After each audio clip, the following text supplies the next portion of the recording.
बातमी नागपूरमधून आहे। नागपूरच्या शासकीय वैद्यकीय रुग्णालयात उपचार घेणाऱ्या मध्य प्रदेशच्या 6 रुग्णांपैकी एकाचा काल रात्री मृत्यू झालाय।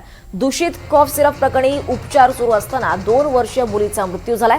मुलीला युरिया आणि किडनीचा त्रास सुरू झाल्याने मुलगी व्हेंटिलेटरवर होती।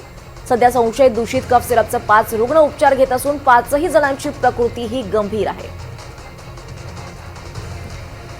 अधिक माहिती घेऊयात आमचे प्रतिनिधी प्रवीण मुधोळकर यांच्याकडून। प्रवीण, काय अधिक माहिती या संदर्भात? या संपूर्ण लागून छिंदवाडा जिल्हा आहे।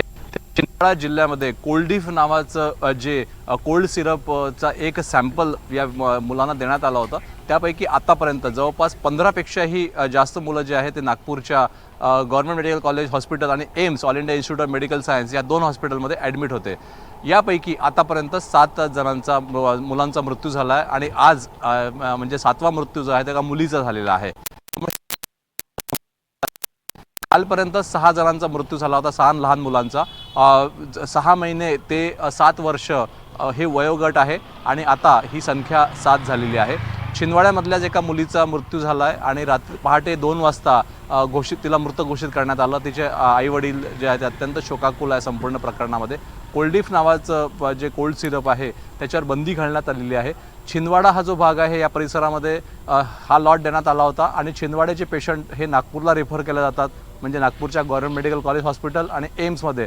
त्यामुळे आता 15 इतर जे लहान उपचारापैकी 3 जण जे आहेत ते आता व्हेंटिलेटरवर सपोर्टवरती आहे। त्यापैकी एका मुलीचा मृत्यू झाला आहे। त्यामुळे या संपूर्ण प्रकरणामध्ये प्रशासन लक्ष ठेवून आहे आणि मध्य प्रदेशचे हे सगळे नागरिक असल्यामुळे याची नोंद काही महाराष्ट्र सरकारच्या आरोग्य विभागाकडे होत नसल्याचं सांगितलं जात आहे। पण महाराष्ट्राचं आरोग्य विभाग सुद्धा लक्ष ठेवून आहे। त्यामुळे हे प्रकरण दिवसेंदिवस गंभीर बनत चाललं आहे। तो जो लॉट होता कोल्डीफचा त्या लॉट मधलेच औषधं या मुलांना देण्यात आले होते, त्यामुळे त्याचा त्रास या मुलांना झाला आणि हे जे आतापर्यंत 7 मुलं मरण पावलेले आहे या मुलांना किडनी फेल्युअर झालं होतं। त्यामुळे कोल्डीफच्या या बॅचमध्ये जे द्रव्य होतं ते वाढलं, त्यामुळे किडनी फेल्युअर मल्टिपल ऑर्गन फेल्युअरपर्यंत ही केस गेली।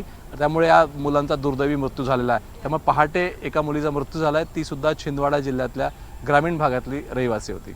निश्चितच प्रवीण, धन्यवाद या सविस्तर माहितीसाठी।